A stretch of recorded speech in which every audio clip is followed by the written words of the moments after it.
Welcome to the partnership path in real life. Ever felt the gap between theory and reality? We're here to bridge that. Dive into real stories, real challenges, and real successes from professionals just like you in the partner and channel management world.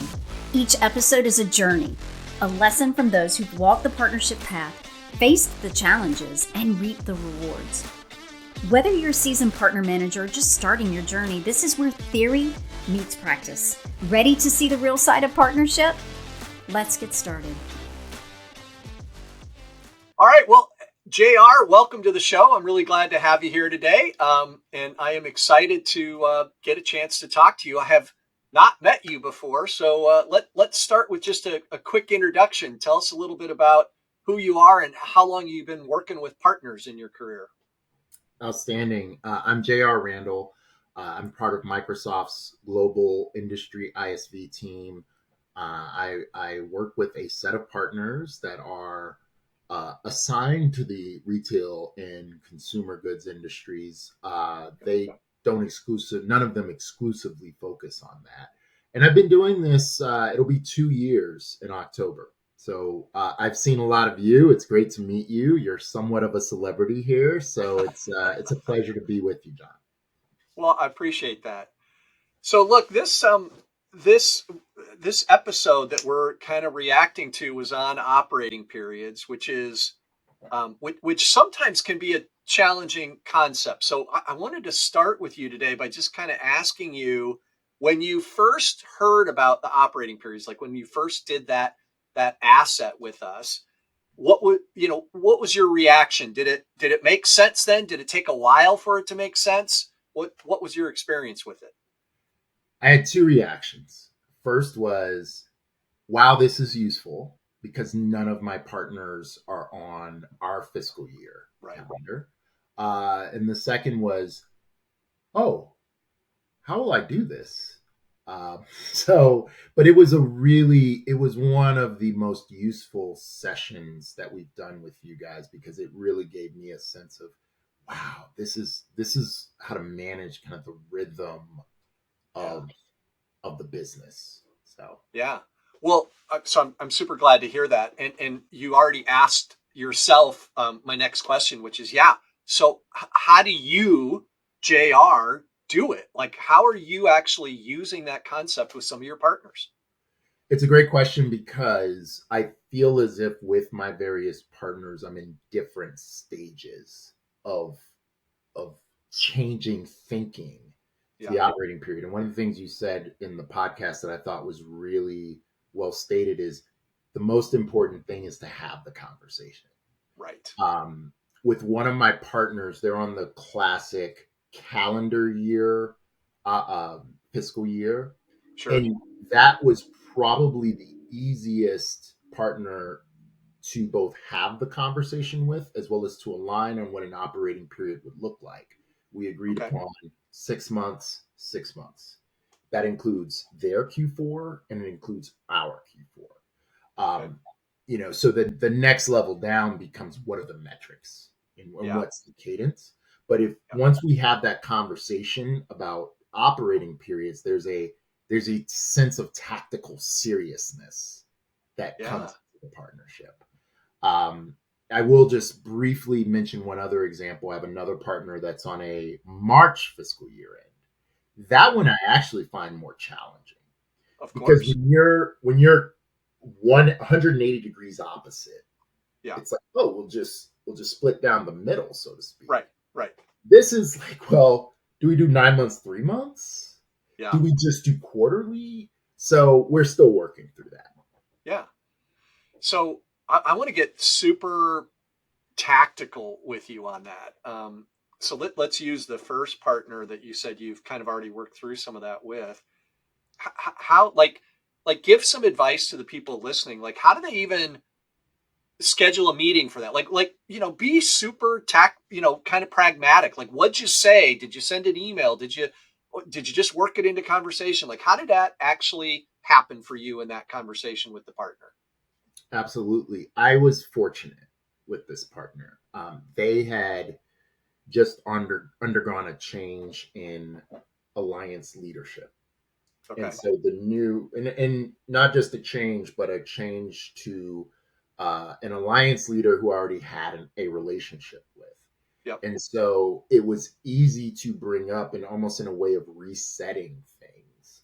Hey, we should be really thinking about, as we're all focused on what success is, let's think about on a tactical level, what are the right periods in which we structure our Yeah. activities, right? And it was a fairly easy conversation to have due to that. Yeah. With one of my other partners, I make it an agenda item, right? Like, Okay. it's almost like, well, today we need to cover this, and that. And so what I've done is include discussion around operating periods in that. If there is one blocker that I find with Yeah. this, it tends to be clarity on what the outcomes we need to drive Yeah. are. If there is a disparity between the outcomes I need to drive and they need to drive, but they don't know what they need to drive, then it's hard to set an operating period around what we're trying to drive. So Sure. that can be a blocker, but I tend to like to just insert it into one of our regular syncs as opposed to try to have a one-off meeting about it. Okay. So I'm curious, JR, how do the partners respond to that? Are they surprised by it? Do they welcome the conversation? What kind of reaction do you typically get from partners when you put that on as an agenda item? I found there's a couple of reactions. The primary one tends to be one of, "Oh wow, that's good thinking. That's really good thinking. We should be working that way and being structured in our periods, and okay, and this will help us plan what we should be doing as we go through the period, as opposed to, well, let's look up now and see what's happened over the last however many months, because we have a business review coming up. Oh my Right. goodness." The Yeah. other thing is, I will get an undercurrent of, uh, we did that's hard. We don't know. How do we do that? Yeah. We don't know. And Yeah. I tend towards the be a bit prescriptive um, Sure. outlook, as opposed to, there are other colleagues of mine who tend to take more of a hand holding and a leading, like a sort of a coaxing approach to partners.